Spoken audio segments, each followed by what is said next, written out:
กินมาม่าเผ็ดครั้งที่หนึ่งตอนเด็กมาก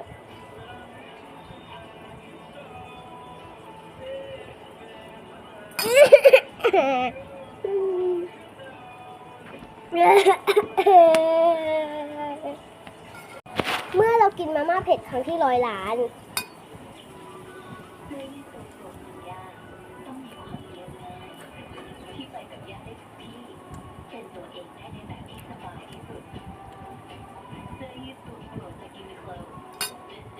สำหรับคนที่ยังกิน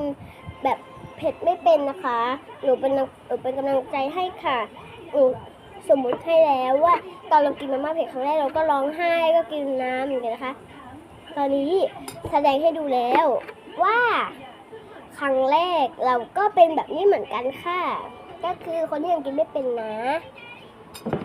ชิวๆเดี๋ยวก็กินเป็นเอง